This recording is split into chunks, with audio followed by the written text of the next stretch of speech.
Well, hey everybody, my name is Josh Elliff and I'm a pastor here in Louisiana, and I have the incredible privilege today of speaking to Pastor Gary Smith.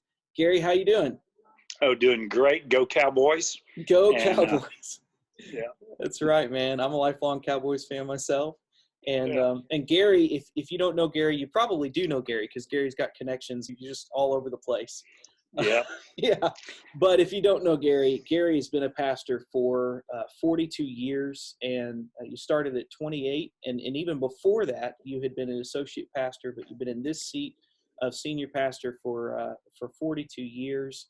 And you've navigated all kinds of situations, all kinds of change, and you've seen churches grow, and you've seen the struggles that come with those things. And 25 years of that, over 25 years of that, you were pastor of Fielder Road Baptist Church in Arlington, Texas, where I had the privilege of getting to serve under you, and one of the most formative years, certainly for me.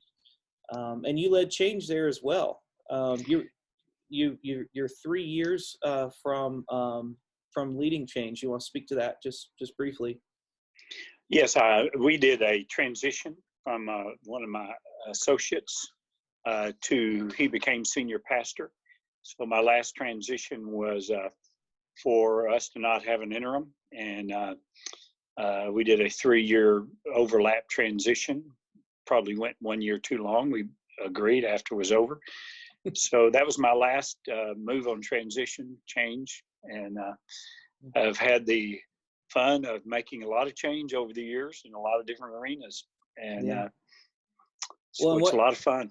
What came out of that? I mean, you led that change, that time of transition with Jason Paredes, who's great, man of God, and Yes.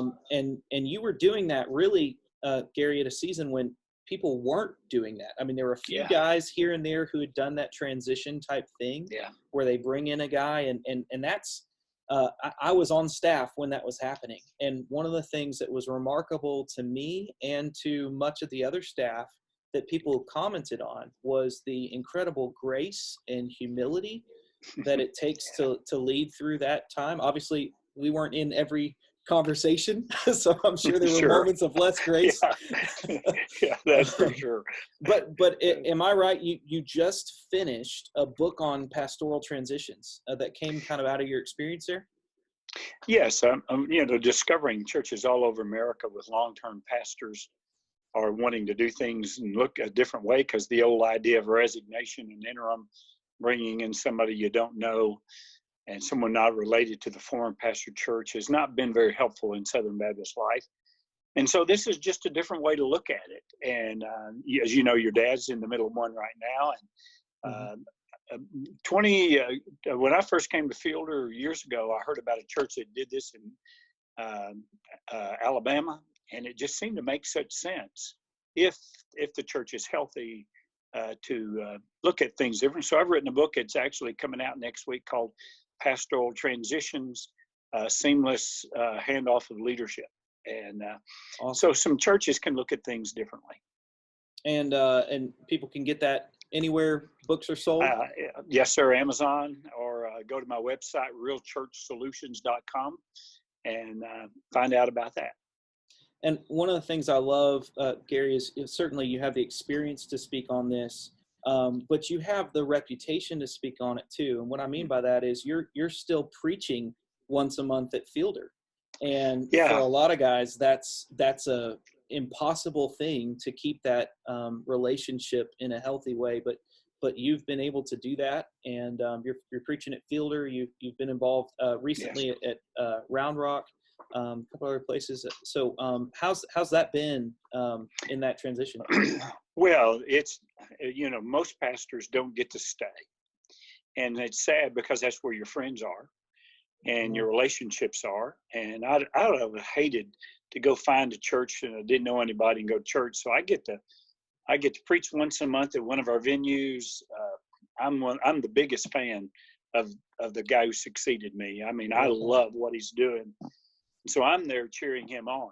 And if you want to get in a fight with me, say something bad about him, I'll go get a tube for and get after you, because I just believe so much in what he's doing.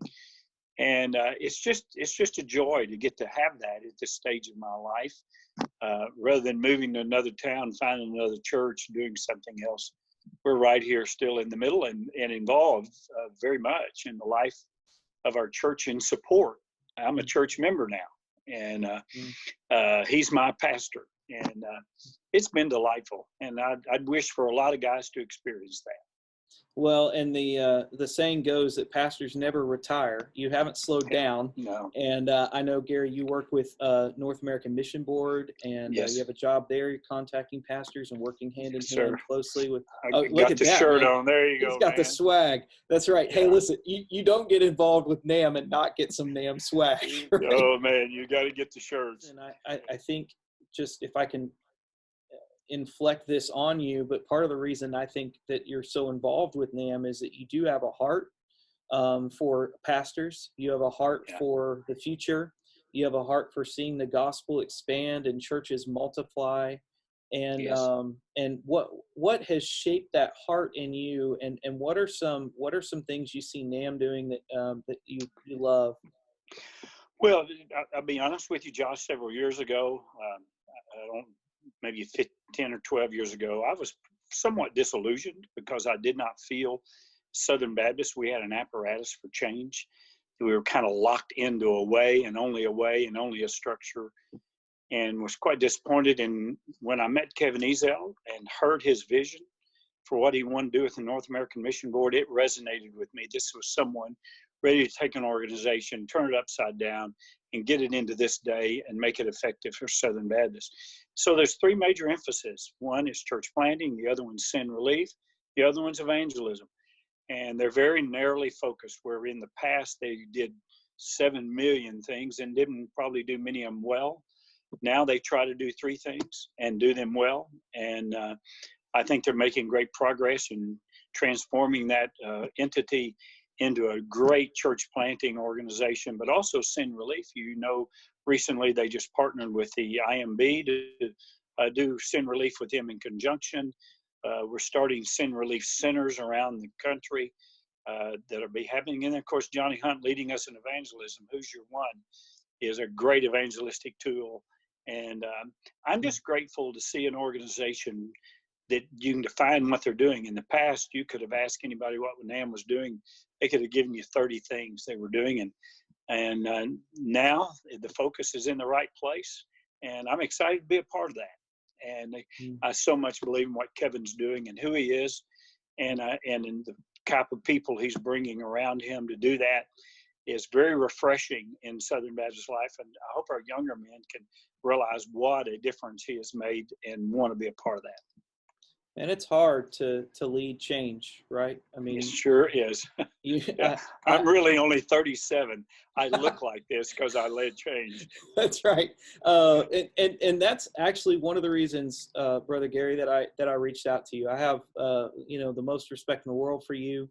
Love your heart and your leadership. I've gotten to sit under that. And I've just been thinking, in this season, with so many guys, literally all over the U.S., some of them who, may have gone to some, most churches in America are smaller churches, and some of those smaller churches, pastors may feel trapped. They may have felt for a long time like, because of the history of the church, because of or maybe even a larger church, because the thing has so much momentum that it's just hard to lead change.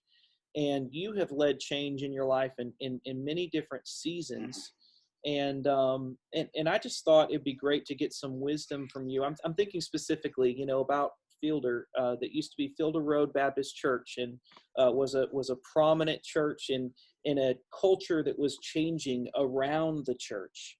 And you were able to go in and to lead change in a very drastic, in a hard way, but a wise way that positioned Fielder to be the church that it is today. So would you spend some time just kind of unpacking that and what it looks like to lead change?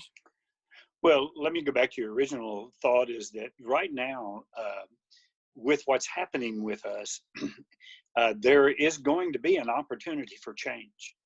That could be more welcomed that rather than having to push it from the very beginning, it's already headed out.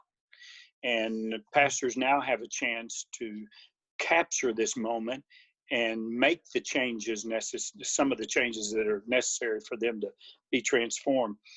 But of course, I started changing almost had to change some things the moment I got to Fielder.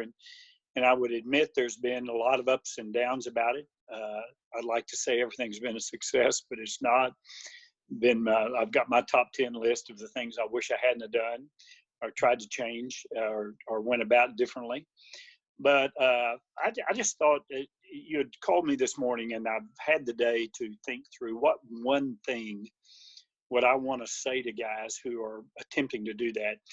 And the thought just kept reoccurring to me is to make sure you find the difference between a good thing and a God thing.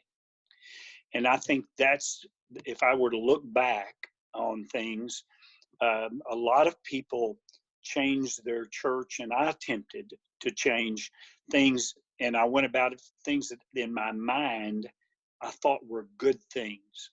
I remember guys that would go to Rick Warren's conference and they saw a good thing there in California, brought it back to the South and tried to duplicate it exactly like Rick was doing it, but in a different culture, and failed miserably. And was it a bad thing? No. It was a good thing. Did it make sense? But was it a God thing for that setting and that situation? And what I wish we'd all done with that is think in terms of what is a God thing out of this? What are the principles, rather than taking exactly his structure and superimposing it on the church? And I think very often we can see other people doing things in other locations, and we think, oh, if I'll duplicate that into my location, then I'll experience the same results. And yet you're dealing with a different culture, different leader, different situations. But at the same time, there could be a principle to be drawn out of it, to be applied to the church where you are. And I thought about, how do you differentiate between a good thing and a God thing? And now this is going to sound over spiritualizing, but I would afraid to admit to you many times I didn't do enough of this. And that is to make sure you give whatever you're doing the right prayer time before you do it. So often in my life, because it seemed like a good thing, I just jumped into it. And it just seemed good. It just seemed right. It seemed to make sense. And I wish now I'd backed away and prayed more, because there's two things that prayer does. Is number one, it gives you confidence you've heard from God. Mm-hmm. And but then secondly, whenever the opposition comes, you can have the confidence that you prayed it through. And you didn't just do a God thing. You didn't just duplicate something from someone, that you actually did something that God was intending. My wife just walked by. Say hi to everybody, Sandy. Hey. You're on a national podcast, so great. So, but first it gives you confidence, but more importantly, I think we need to learn to hear from God, and to make sure. I know one of the things that we instituted before I left Fielder, we did fasting retreats as a staff. They're now doing at least 2 of those a year. And there is nothing we ever brought from those fasting retreats that God didn't put his hand on and bless. Now, that doesn't mean everybody liked it. But I think, Josh, I would say to every guy, if you want to do a God thing, you've got to spend the time in prayer beforehand to make sure you've heard from God and you've solidified that this is not just grabbing something and throwing at your situation and your church situation. But secondly, another thing is there's going to be opposition when there's change. It's just part of part of the experience of life. I'm right now reading in Nehemiah, and we know the Sanballats and the Tobiahs are out there, and they're going to come after you, and you better be ready for that. You better expect it. And so whenever you've prayed through something, then when the opposition comes, you have confidence in the middle of the opposition. And I would say to you that too often we make the opposition into an enemy. And very often they are godly people, good people who only have a perspective that we maybe don't have or don't understand. And now I've had some that were evil people that wanted to hurt the church and hurt me. Certainly those people, you need to be glad you're seeing their taillights leave the church parking lot. But there are some godly, good people who will disagree with you. And being able to accept that the godly people disagree is biblical because Paul and Barnabas did. And so not making people the enemy and not lashing back out at them, because this isn't about you and them. It is about what does God want to do in His church, and so I would just think it'd be very good for you to make sure you'd expect opposition, but also in the middle of that, I would say that a person needs to make sure that they get good counsel from people that you will allow to speak into your life, that you trust, and that you will hear, and that you will recognize that God could be using them to move this in the right direction at the right time, because the timing of change and all that is very, very important. And I personally, we don't have elders, but we have a pastor's advisory council. And when I moved to that, it made change so much more unifying in the life of our church, rather than me out on a limb somewhere and I'm making all the decisions and hoping everybody's going to follow me. When I was able to gather a group of leaders on a regular basis that were praying with me, and that I would also allow, if I could not sense their heart being for this, that I would back away until I did. But that sense of accountability and that balance, check and balance, kind of like between a husband and wife experience. Dumbest things I ever did in my life was when my wife didn't see it the way I did, and I went on. And I hadn't found one that succeeded yet. And so I would encourage a guy when he's getting ready to make that change is in talking to leadership, not get defensive, to truly listen, because they could help you tweak this in some ways that would be very, very helpful. But also they could be the ones that could look at you and say, that's good, but maybe not right now, or maybe not in this way, and that you would listen to that. But again, if you've prayed about it and you feel the Lord's in it, then you can even move through that and gain success. So making sure it is a God thing rather than a good thing. Some of the best good things I did at Fielder failed miserably. And the God things made it and succeeded. And so expect your opposition and deal with the opposition. When we went to try to be a multi-ethnic church, we lost 300 folks in 2 years that didn't want to worship with people of color.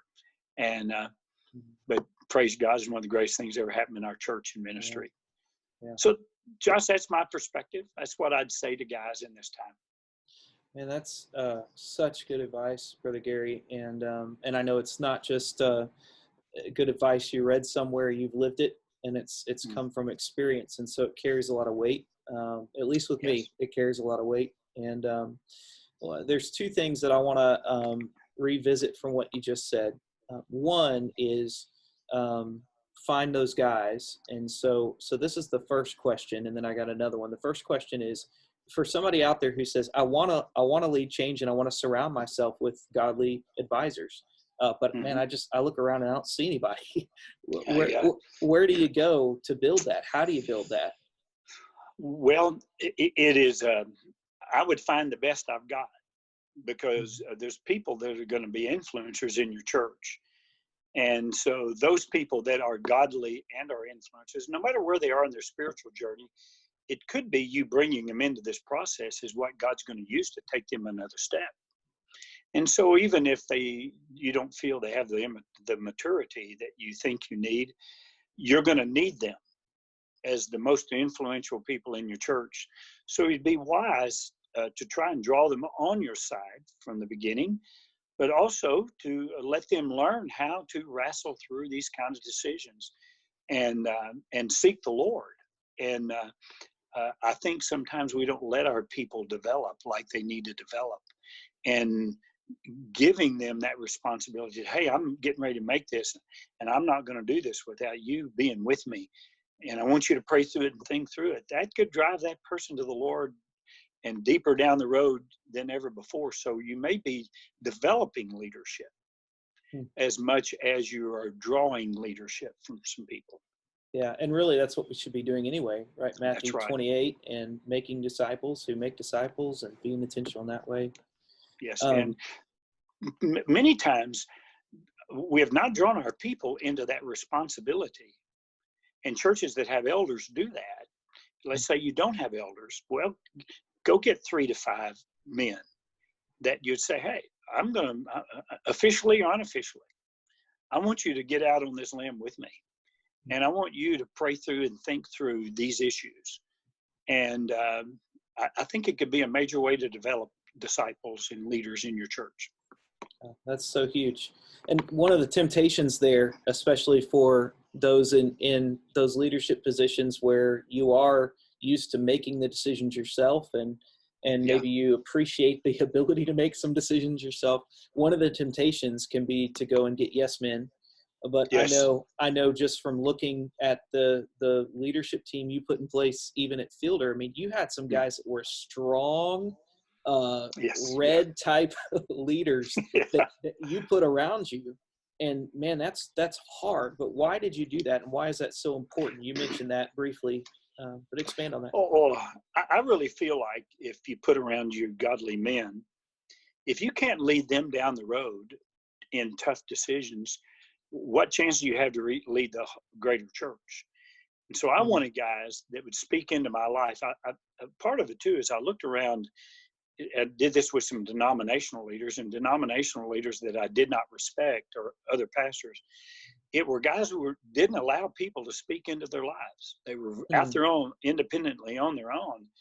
And because they didn't do that, they really got off guard, and they lost the last part of their ministry.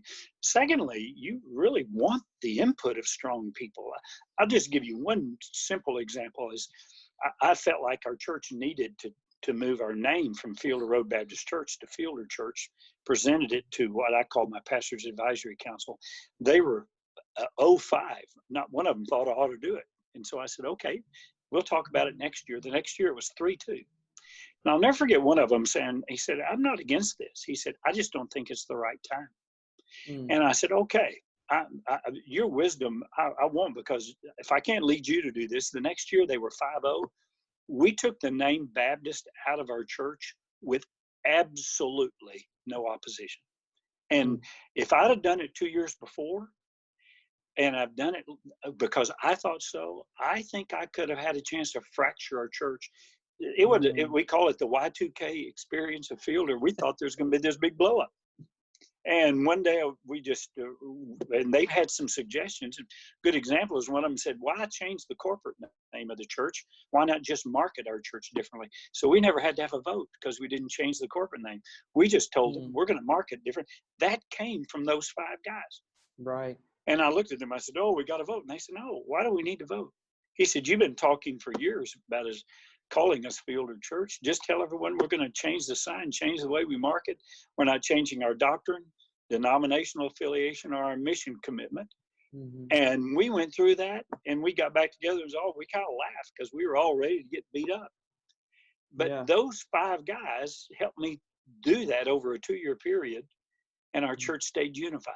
And so that's an example of the kind of thing that we're talking about. So what wisdom, because you could have just made that decision, said, hey, I'm the senior pastor, and this is what it's going to be, and then spent 2 years battling your own people, you know, and trying to defend your decision. And instead, you slowed down, you prayed, you brought the right guys in, and they gave perspective that helped that transition be even smoother than it could have been. Well, and another sidelight to that is that when people learned that I'd wanted to do it 2 or 3 years earlier and it waited on being unanimous, it gave them confidence that I would listen to godly men. And the church was saying, wait, we've got 5 people that are talking to Gary that he listens to. He didn't just plow right up the lapel and get it done. Now, I want you to know, if it had been something doctrinal, something of truth, something that like Convictional. inerrancy, convictional something. Now I'm going to live or die. There's some hills I'll live or die on. Inerrancy of Scripture and the the resurrection of Jesus and the historicity of the Bible. I don't care if I mow 5 for the rest of my life. I'm going to stay with that.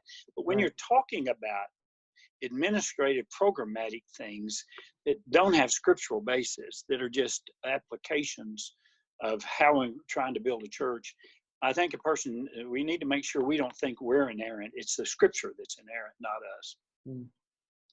Man, it's good stuff. Okay, so here's an on-the-spot question. Are you ready? Oh, I'm ready.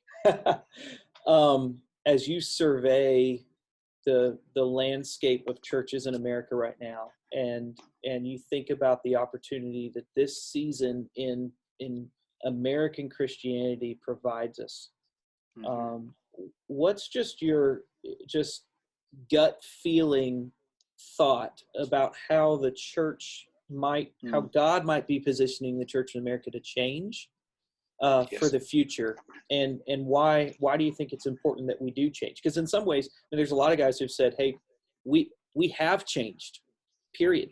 There's no going back from before all this.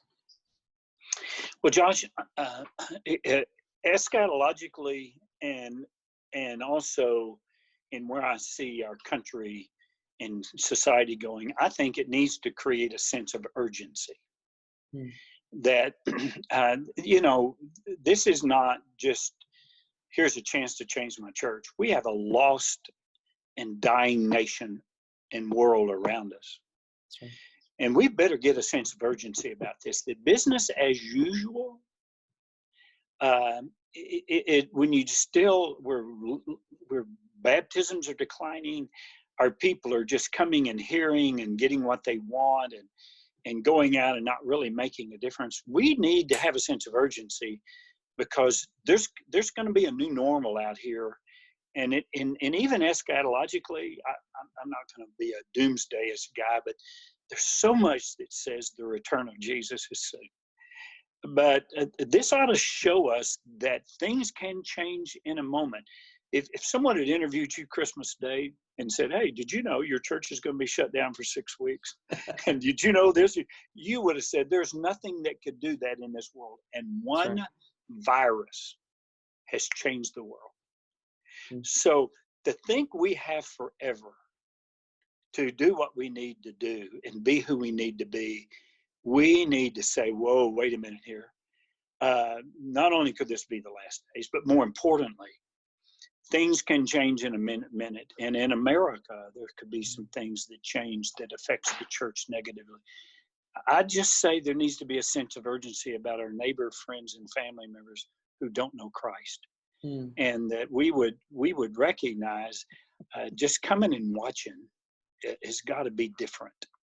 We just can't do that any longer. We are the church of God to be Christ in this community, and whatever we're supposed to be about, we better get about right now. So that's what I'd say to the guys. Man, strong challenge right there, right? Stop playing church and be the church. Yes, live or die. Get out there and get some hills, live or die on. Man. Well, I've really enjoyed, Gary, getting to sit with you and hear your wisdom. And I always enjoy that, and I have for a big portion of my life. And you're one of those men that I greatly respect. Is there anything else you want to say to anybody who's watching this? Well, just this is a great opportunity. Let's grab the opportunity, whatever God puts in front of us. Amen. Thank you. Amen. Thank you. We'll talk to you soon. God bless you, brother. Yes, sir.